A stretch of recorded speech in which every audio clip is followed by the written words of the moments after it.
Bismillahirrahmanirrahim. Assalamualaikum warahmatullahi wabarakatuh. Alhamdulillah rabbil alamin wassalatu wassalamu ala asyrafil anbiya wal mursalin wa ala alihi wa ashabihi ajma'in. Rabbi israh li sadri wa yassir li amri wa hlul 'uqdatam min lisani yafqahu qawli. Allahumma faqihna fid din wa 'allimna ta'wil waj'alna min ahli ilmi wa ahli khair. Rabbana zidna ilma warzuqna fahma. Amin amin ya rabbal alamin. Para jamaah Masjid Cordova yang insyaallah dimuliakan oleh Allah. Alhamdulillah pada siang hari ini kita diberi kesehatan, diberi kesempatan, diberi panjang umur oleh Allah Subhanahu wa taala sehingga kita bisa melaksanakan semua kewajiban-kewajiban kita. Mudah-mudahan semua yang kita lakukan diterima oleh Allah Subhanahu wa taala, diridhoi oleh Allah Subhanahu wa taala dan menambah keberkahan hidup kita, dan insyaallah nanti di akhir hayat kita semua mendapatkan husnul khatimah. Amin amin ya rabbal alamin. Para jamaah yang dimuliakan oleh Allah, kita melanjutkan kajian kita tentang cara bersisir Rasulullah Sallallahu Alaihi Wasallam. Minggu lalu kita sudah membahas bagian awal dari bab tentang cara bersisir Rasulullah Sallallahu Alaihi Wasallam. Hadis pertama yang kita bahas pada kesempatan minggu lalu adalah hadis yang diriwayatkan oleh Aisyah. Istri Rasulullah Sallallahu Alaihi Wasallam ini melaporkan bahwa beliau pernah menyisiri Rasulullah Sallallahu Alaihi Wasallam ya, dalam kondisi beliau sedang menstruasi. Ini sesuatu yang menarik. Ini juga contoh romantisme yang luar biasa dari Rasulullah Sallallahu Alaihi Wasallam yang dipraktekkan. Dan kalau kita mengikuti apa yang dilakukan oleh Rasulullah Sallallahu Alaihi Wasallam, niatnya ittiba, mengikuti ya apa yang dilakukan oleh Rasulullah SAW, insya Allah berpahala. Apalagi di sini tidak hanya soal bersisirnya, tapi Rasulullah SAW memahami bahwa pasangannya ini adalah seorang perawan, seorang yang belum pernah menikah dan membutuhkan ya kasih sayang yang mungkin lebih daripada pasangan beliau, istri-istri beliau, ummahatul mukminin yang lain yang sudah pernah menikah sebelumnya. Maka Rasulullah SAW, meskipun Rasulullah SAW itu pertama kali menikah dengan janda, mohon maaf, dengan Khadijah. Khadijah sudah lebih dulu menikah. Pada saat pernikahan pertama, Rasulullah SAW adalah seorang perjaka, tapi dalam riwayat disebutkan Rasulullah SAW ya mengajarkan kepada kita sebisa mungkin kalau bisa cari pasangan itu yang perawan. Supaya apa? Supaya kamu bisa bermanja-manja dengan dia dan dia bisa bermanja-manja dengan kamu. Apakah Rasulullah SAW tidak mengamalkan apa yang beliau sampaikan? Tidak. Ketika menikah dengan Khadijah ada pertimbangan-pertimbangan yang beliau. Tapi ketika menikah dengan Aisyah, ini pertimbangannya. Ya. Maka boleh menikah dengan perawan, disilahkan. Ya, kalau kita ingin ya membangun, lalu kemudian ya bisa bermesraan dan seterusnya dengan perawan. Tapi kalau menginginkan kematangan, menginginkan kedewasaan, silahkan memilih dengan yang janda. Itu dibenarkan dua-duanya dan itu dilakukan oleh Rasulullah Shallallahu Alaihi Wasallam. Ini yang penting sekali. Maka kita paham kenapa kemudian dalam hadis ini tidak ada hadis yang lain yang menginformasikan bahwa Rasulullah SAW bermesraan. Ya, kemarin kita belajar juga bahwa Rasul pernah mandi satu wadah, satu bathtub katakan, dengan istrinya, dan itu perawinya adalah Aisyah. Ini Rasul disisir rambutnya. Sekali lagi perawinya adalah Aisyah. Ini yang kita perlu paham. Jadi kalau membaca hadis itu harus dibaca mawaro'an nasnya. Di belakang tagnya itu apa? Jangan dibaca tagnya saja. Nanti bisa gagal kita. Bisa gagal. Kemarin kita juga sempat berdiskusi juga, sempat berbicara juga soal Rasul yang dipakai sehari-hari itu sarung atau celana. Karena ada poster yang beredar bahwa kalau pakai celana itu sesuai sunnah. Kalau pakai sarung itu anti sunnah. Ini juga berlebihan menurut saya poster itu. Kenapa? Karena faktanya kalau kita lihat riwayat-riwayat itu justru Rasulullah SAW lebih banyak pakai sarung daripada pakai celana. Hanya ketika bepergian, hanya ketika sarungnya ya habis tercuci atau seperti apa baru Rasul pakai celana. Tapi yang sering adalah Rasulullah SAW itu pakai sarung. Maka ini yang kemarin atau sebelum-sebelumnya kita belum bahas adalah soal illah. Kita dalam memahami hadis itu perlu juga melihat illat, argumennya, alasannya. Kenapa Rasulullah SAW melakukan itu? Beberapa waktu lalu kita pernah bicarakan juga, memang ada dua kubu dalam memahami hadis itu. Ada kubu yang tekstual, ada kubu yang kontekstual. Kubu tekstual diwakili oleh Ibnu Umar pada zaman sahabat, kubu kontekstual diwakili oleh Aisyah. Aisyah tidak bisa terima begitu saja penjelasannya tanpa kemudian melihat mawara'an nas, apa yang di belakang teks itu, apa yang melingkupi. Kalau bahasa Toshikuyutsu itu weltansungnya, atmosfer dalam teks itu apa? Itu perlu difahami. Kebudayaan dalam teks itu apa? Latar belakangnya itu apa? Itu penting difahami. Maka soal pakai siwak, kenapa Rasulullah SAW pakai siwak? Pakai kayu arok? Ya memang yang tersedia saat itu. Kalau sekarang kita boleh menggantinya dengan pasta gigi, dengan sikat gigi boleh. Tidak ada persoalan.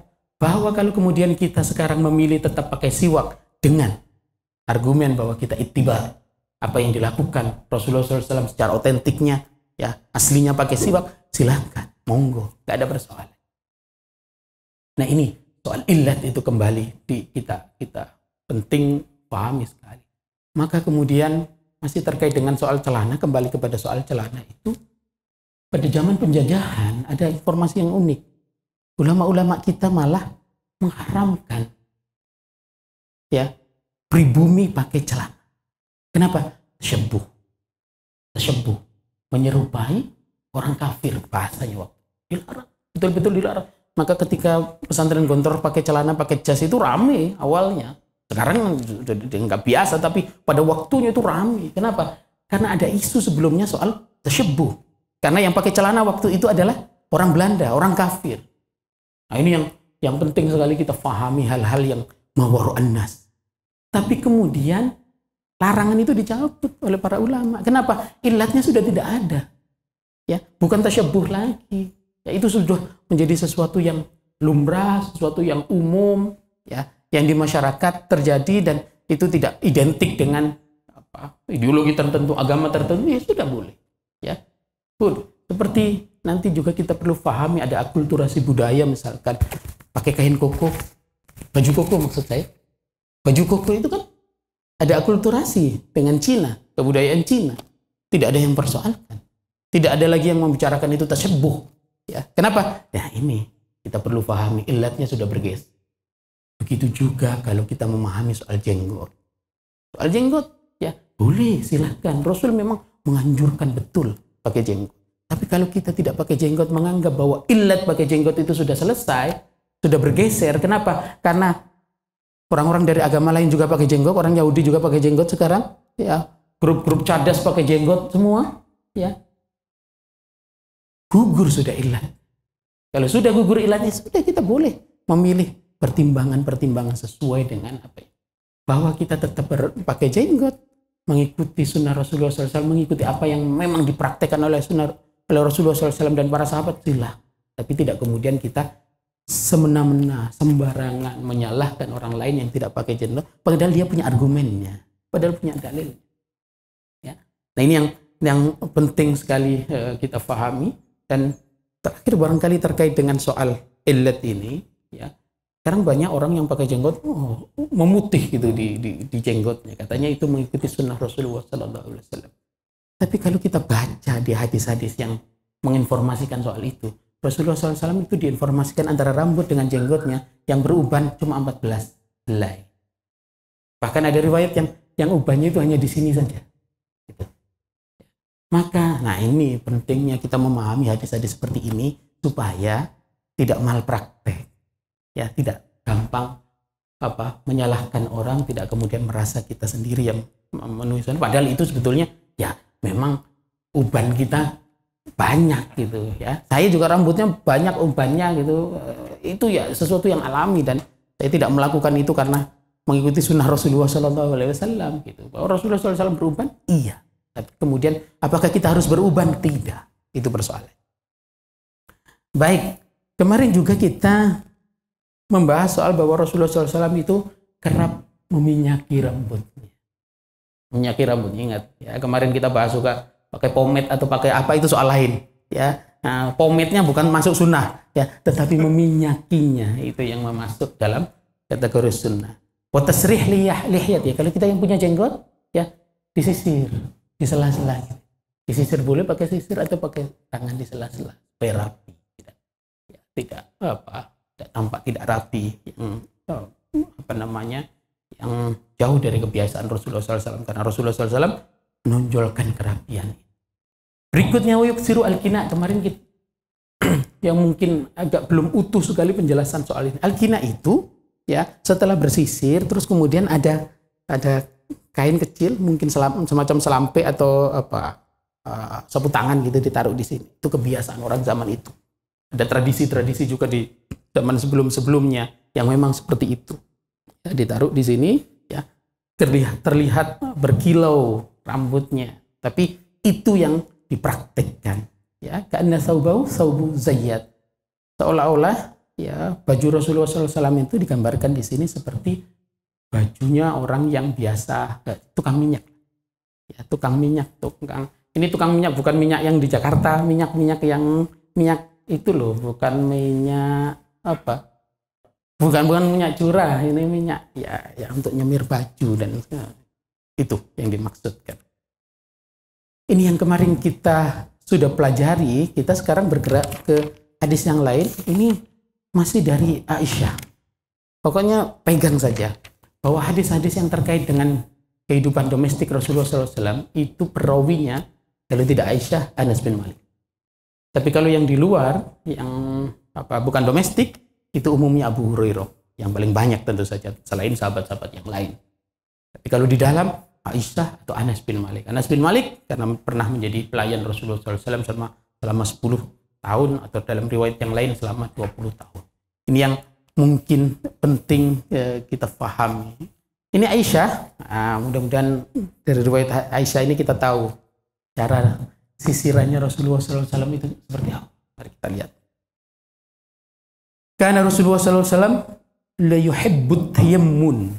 Rasulullah SAW itu ya menyukai at-tayammun. Apa itu tayammun? Tayammun itu ya bukan tayamum ya, tayammun ya. Semua didahulukan dengan kanan, bagian kanan. Mari kita lihat ya. Fi tahurihi idza tatahhara. Ketika berwudu, Rasul mengutamakan bagian semua yang sebelah kanan. Semua yang sebelah kanan. Tangan yang sebelah kanan. Ya, mulai wajah juga mulainya dari kanan. Ya, telinga, ya tangan, ya rambut, ya. Kalau pakai mazhab Syafi'i kan boleh sedikit saja. Ya, kalau mazhab Malik ya, Malik kan harus semua. Kalau semua ya memulainya tetap dari kanan. Ya, terserah kita mau pakai yang mazhab Syafi'i silahkan. Tapi kalau pakai mazhab yang lain, silahkan. Ya, kalau di hadis memang ya disebutkan ya bagian rambut yang kita usap itu nanti di hari akhirat, nanti di hari kiamat nanti, di akhirat nanti ya, itu akan berkilau. Hurun muhajjalin. Hurun muhajjalin itu maksudnya berkilauan, bercahaya. Itu ya, maka dulu kiai saya selalu menyebut begitu. Kalau kamu ya ngusapnya rambutnya cuma sebagian gini, nanti di akhirat kayak lampu sen. Cuma satu doang kan. Kalau semua ya utuh. Nah, ini yang juga kita perlu pahami bersama ya. Kita tatahharoh ya. Wa fi tarajjulihi. Nah, ini yang dalam pembahasan kita Rasulullah SAW setiap kali bersisir itu memulai dari sebelah kanan. Itu artinya dari hadis ini kita pahami bahwa Rasulullah SAW itu belah kanan. Dan dulu ada yang menyatakan belah tengah, tapi ini belah kanan. Ya, jadi dari kanan ke kiri. Ya, itu yang dilakukan oleh Rasulullah SAW. Idza tarajjala wa fi inti'alihi.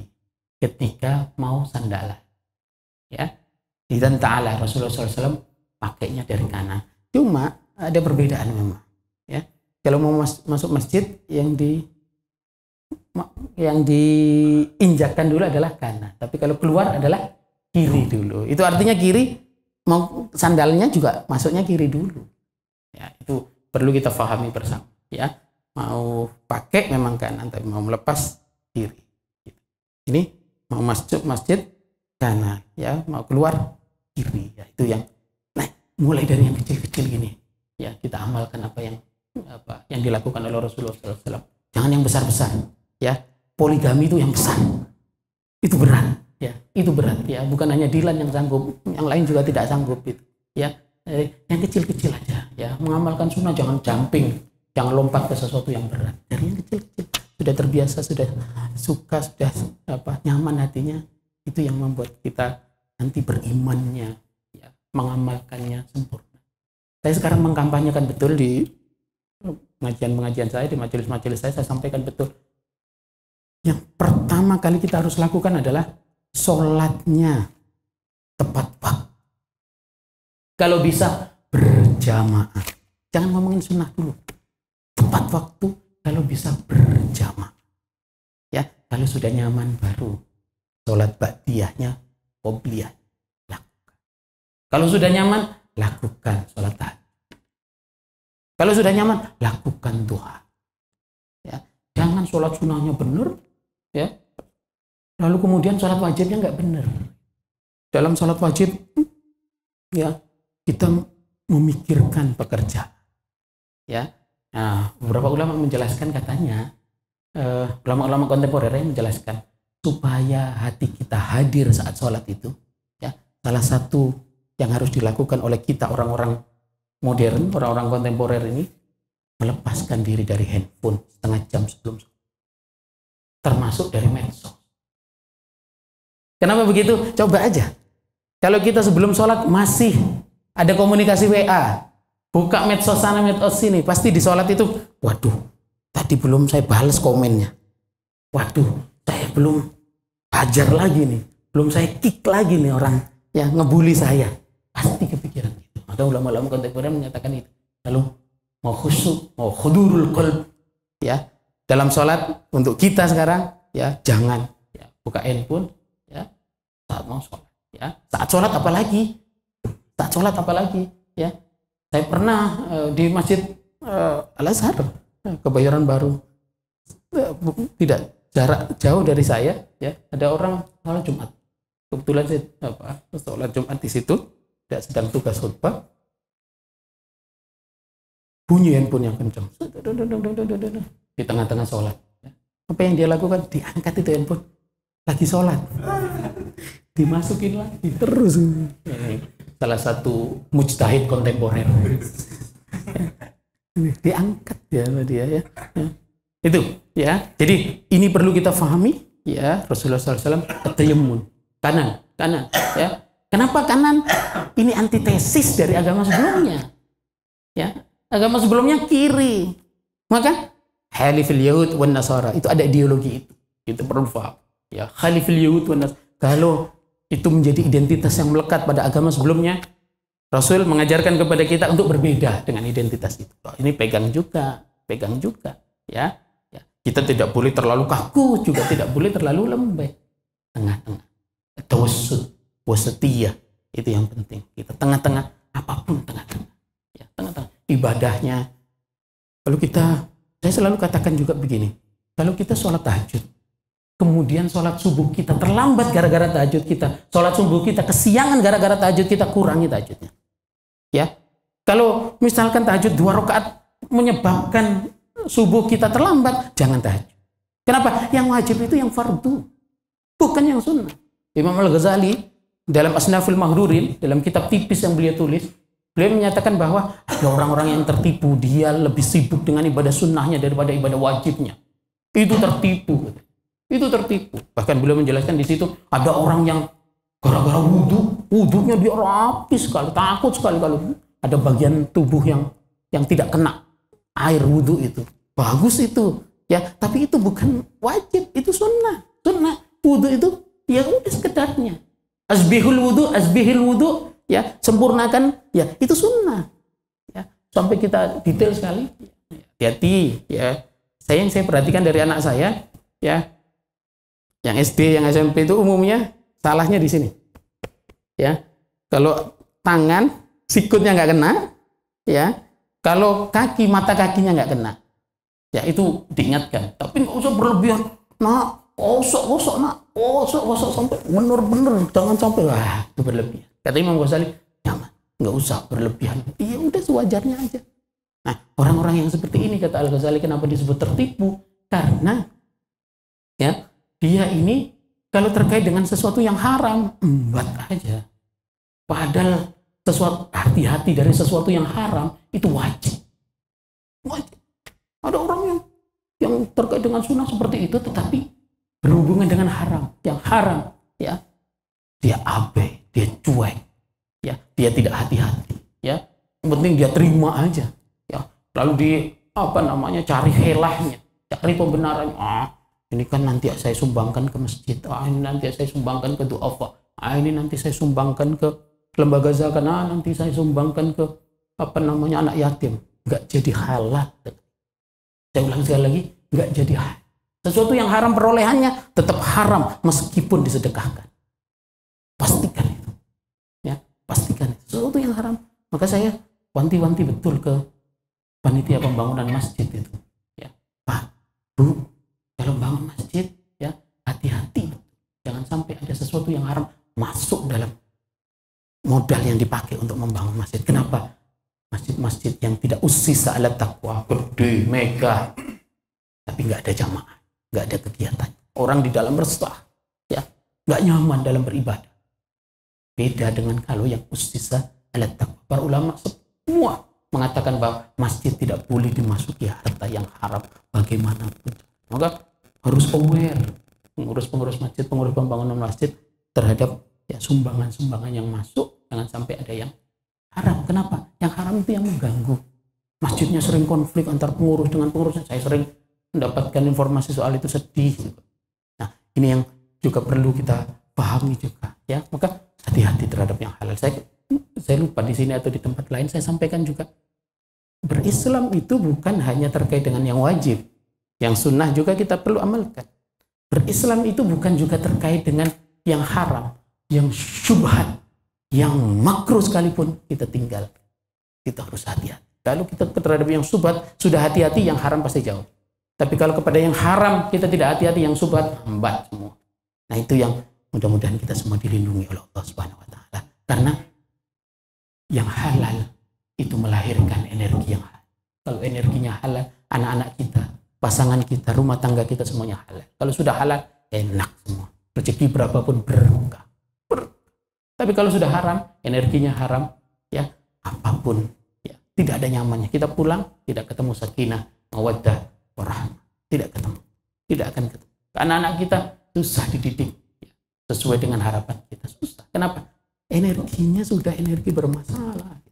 Nah ini yang saya selalu sampaikan, hal-hal seperti ini di perkantoran, ya kegiatan-kegiatan seperti ini supaya kita sama-sama ya memahami bahwa ada yang harus betul-betul kita jaga dalam kita berislam, kita bermuamalah, kita ya beribadah kepada Allah Subhanahu wa Ta'ala. Para jemaah yang dimuliakan oleh Allah, mari kita lanjutkan pembahasan soal cara bersisir Rasulullah SAW. Apa itu? Ini ada informasi dari Abdullah bin Mughaffal. Beliau melaporkan bahwa nah Rasulullah SAW anit tarujjuli illa ghibban. Rasulullah SAW melarang ya bersisir illa ghibban, kecuali jarang-jarang. Jangan terlalu sering sisirannya. Ada orang yang ya semenit jatuh dikit aja naruh lagi ya. Aduh ya. Wa mafir lahu warhamhu wa'fifu anhu, yang gitu-gitu. Ya, Rasulullah SAW jarang-jarang. Kalau di syarahnya itu dijelaskan bahwa Rasul itu sisirannya sehari sekali. Ya, kadang sehari sisiran, besok tidak. Sehari cukup lah. Sehari cukup. Ya. Nah, itu ya jangan berlebihan semua terus harus klimis terus ya, terus ngaca terus ya. Ngaca di mobil orang juga itu juga jangan, itu berlebihan. Ya. Saya sudah pernah itu ada di kampus ya, mahasiswa ngaca ya di mobil saya ada di dalamnya. Saya buka, Assalamualaikum. Ya, kadang ya seperti itu biar berkesan gitu ya. Untung dia nggak masukin TikTok. Kalau dimasukin TikTok lebih berbahaya lagi. Jadi jarang-jarang ya. Sewajarnya saja. Dalam Islam tidak boleh berlebihan, tidak boleh berlebihan. Lalu kemudian ini ada riwayat yang lain yang kurang lebih sama. An rajulin min ashabin Nabi sallallahu alaihi wasallam ya, anna Nabi sallallahu alaihi wasallam kana yatarajjalu ghibban. Rasulullah sallallahu alaihi wasallam itu kalau bersisir jarang-jarang, tidak sering begitu. Nah, ini yang mudah-mudahan kita paham betul. Hadis yang sebelumnya yang menjelaskan bahwa Rasulullah SAW melarang bersisir kecuali jarang-jarang, ya boleh maksudnya kalau jarang-jarang, itu sahih hadisnya, ya diriwayatkan oleh Abu Dawud. Tapi kalau yang terakhir ini sanadnya dhaif, ya. Cuma pahami satu hal, kita sudah bicarakan soal ini, hadis yang dhaif itu belum tentu tidak bisa diamalkan. Itu kita harus paham betul. Ya. Beda maudhu loh. Kalau maudhu wajib tidak boleh diamalkan, wajib tidak boleh diamalkan. Dan kalau kita ikut-ikut meriwayatkan hadis maudhu tanpa kita menjelaskan itu hadis maudhu, ya itu berarti kita termasuk orang yang ya berbohong, berdusta kepada Rasulullah Sallallahu Alaihi Wasallam. Bahwa ahadul kadzibin, kata Rasulullah Sallallahu Alaihi Wasallam dalam satu hadis.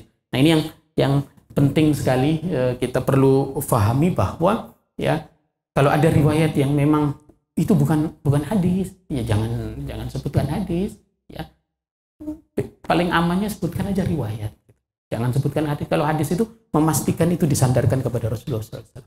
Ya contoh misalkan ya hubbul waton minal iman itu bukan hadis, an-nadhafatu minal iman itu bukan hadis, ya kita perlu paham itu riwayat, ya i'mal di dunia ka'annaka ta'mutu abada apa Imal dunia ka'annaka ta'ishu abadan wa amal di akhirat ka'annaka tamutu, dan itu juga bukan hadis.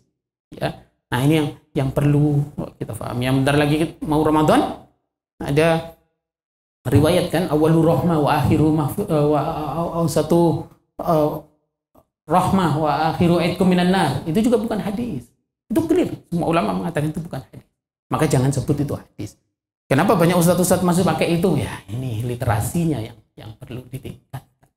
Ya, ini barangkali yang kita bisa bicarakan terkait dengan bersisir Rasulullah SAW. Kita bergeser ya ke pembahasan setelahnya, yaitu tentang syekh ya uban Rasulullah SAW. Ya, ada riwayat dari Qatadah yang bertanya kepada Anas bin Malik, hal khadaba Rasulullah SAW, apakah ya Rasulullah SAW itu bersemir? Ya. Apakah Rasulullah SAW bersemir? Kata Anas bin Malik, pasti Anas yang ditanya, karena Anas yang menjadi pelayan Rasulullah SAW. Ya. Anas bin Malik menjawab, lam yabluh dzalik. Apa itu maksudnya? Informasi tentang ini tidak sampai ke saya. Saya nggak tahu kalau Rasulullah SAW itu bersemir atau tidak. Ya. Innama kana syaiban fi sudghaihi. Rasulullah SAW itu ubannya hanya di sini nih, di rambut samping. Apa ini nyebutnya? Saya nggak tahu. Yang di samping ini antara mata sama hidung. Itu ubannya hanya di cambang, ya, di dua cambang ya Rasulullah SAW. Tapi walakin Abu Bakar radhiyallahu anhu khadaba bil hinna wal katab. Yang bersemir itu Abu Bakar. Ya, artinya kan kita alaikum bisunnati wa sunnatil khulafa'ir rasyidin. Ya, kita diperintah untuk mengikuti sunnah Rasulullah SAW dan sunnahnya khulafa'ir rasyidin. Salah satunya Abu Bakar. Abu Bakar bersemir. Al-hinna itu warna merah. Al-katam itu semi merah. Ya, brown yang ke arah red itu apa namanya? Al-katam. Ada istilahnya sendiri kalau tukang salon tahu. Ya, itu pokoknya merah padam. Tapi ada juga merah yang tengah ke coklat gitu. Itu artinya kalaupun Rasulullah SAW tidak bersemir, versi Anas bin Malik ya, tapi Abu Bakar bersemir. Silakan kalau pakai semir. Yang tidak boleh kan semir dengan warna asli. Warna asli rambut kita hitam misalkan, ya itu yang tidak dibolehkan. Ya, yang seringkali agak susah adalah sekarang itu ada yang rambutnya pirang kan, gitu. Yang rambutnya pirang, bagaimana kalau dia semirnya pakai pirang, warna pirang, apakah itu sama dengan orang yang rambutnya hitam tapi bersemir pakai warna hitam? Nah, ini yang masih muhtalaf, masih ada perbedaan pendapat ya. Ada yang mengatakan bahwa yang dilarang itu ya warna aslinya, ya mengubah warna aslinya. Itu artinya merah kalau disemir hitam boleh dong. Kalau aslinya pirang dia semir hitam boleh dong gitu. Tapi ada yang mengatakan yang disebutkan dalam hadis itu warnanya hitam, yang tidak dibolehkan. Ya, silakan saja. Ini perbedaan pendapat di kalangan ulama dan itu sesuatu yang biasa. Dua hadis terakhir barangkali. Ini ada hadis dari Anas bin Malik sekali lagi, ya karena ini tentang diri Rasulullah SAW yang sifatnya domestik. Ma'adatu fi ra'si Rasulullah SAW walihiyatihi illa 14 sya'ratan bayda. Ini yang tadi saya sampaikan, bahwa rambut dan jenggot Rasulullah SAW yang berwarna putih itu hanya 14 helai saja yang warnanya putih. Selebihnya tidak. Selebihnya tidak. Artinya sedikit. Artinya sedikit. Ya. Ini yang penting kita fahami. Yang terakhir ya dari Jabir bin Samurah ya yang ditanya ya tentang uban Rasulullah SAW, karena idza dahana ra'sahu lam yurwa minhu syai'. Rasulullah SAW ketika ya dahana itu berminyak, dikasih minyak rambutnya tidak kelihatan ubannya. Ya, itu artinya putihnya tidak terlalu putih gitu loh. Ubannya itu tidak terlalu putih. Wa idza lam yadhin ru'ya minhu syai'. Tapi kalau tidak pakai minyak, Rasul SAW rambutnya terlihat berubah. Nah, ini yang penting sekali kita pahami. Apa manfaatnya kita mengetahui hadis-hadis seperti ini? Kita beberapa waktu yang lalu kan ada kartun dari Charlie Hebdo misalkan, yang dari Denmark misalkan, digambarkan Rasulullah SAW serentak itu. Kita paham bahwa nanti setelah ini kita belajar, kita paham bahwa itu nggak benar sama sekali. Rasul digambarkan pakai tongkat, Rasul digambarkan tua serentak itu, ya loyo badannya tidak seperti itu, sama sekali tidak seperti itu. Kita harus paham betul, ya. Rasulullah SAW digambarkan, mohon maaf, pedofil. Aisyah, terkait dengan pernikahan dengan Aisyah, gimana? Dia menggambarkan pedofil, ini bule tapi tidak keren, ininya tidak keren itu ada loh, bule yang tidak keren ininya itu ada. Jangan dikira bule semuanya keren ininya. Zaman itu memang seperti itu lazim. Mbah saya nikah 13 tahun, ya 13 tahun, 9 tahun. Biasa aja, zaman nggak ada yang mempersoalkan. Ya kalau sekarang jadi viral. Kalau zaman dulu itu yang lazim itu jangan jauh-jauh gitu. Kalau kita pergi ke daerah ya ke kampung-kampung ya. Kalau belum nikah umur 20 aja udah kiamat suhro ya. Jadi rame sekampung gitu ya. Nah, jadi ini yang kita perlu pahami. Jadi pemahaman kita soal informasi tentang diri Rasulullah SAW menambah keimanan kita, menambah keyakinan kita, menambah kecintaan kita kepada Rasulullah SAW, menambah kekuatan argumen kita ketika ada orang-orang yang menyerang diri Rasulullah SAW. Pernikahan Rasulullah SAW poligami itu bukan seksual oriented sama sekali. Itu baca aja di Sirah Nabawiyah, nggak ada itu ceritanya. Lalu kalau ada orang mengatakan ya itu ada kan dari orang Islam yang menceritakan, bantah saja. Ya, tradisi kritik di dalam umat Islam itu sudah ada pada masa Rasulullah SAW. Abu Hurairah diserang oleh Aisyah, Abu Hurairah dikritik oleh Aisyah, oleh Umar, ya itu terjadi. Kalau para sahabat misalkan nggak cocok dengan penggambaran dari sahabat yang lain tentang diri Rasulullah SAW, terjadi kritik, terjadi koreksi itu. Ya, nah disitulah ya kita bisa yakin betul. Ya, istri-istri Rasulullah SAW tidak ada satupun riwayat yang menceritakan bahwa istri-istri Rasulullah SAW itu kecewa, ya terluka setelah menikah dengan Rasulullah SAW. Tidak. Maka ini penting sekali. Ini juga penting disadarkan kepada sebagian kita yang terlalu bersemangat, ya ingin mengikuti sunnah Rasulullah SAW, tapi yang bagian poligami ya, harus difahamkan. Barangkali itu yang bisa disampaikan. Ya, mudah-mudahan ada manfaatnya, mudah-mudahan kita bisa mengamalkan, bisa menjadi ilmu bagi kita, bisa menguatkan iman kita. Ada tanya jawab? Kalau ada pertanyaan disilahkan, kalau tidak ada kita segera akhiri. Cukup barangkali. Mohon maaf lahir batin. Wassalamualaikum warahmatullahi wabarakatuh.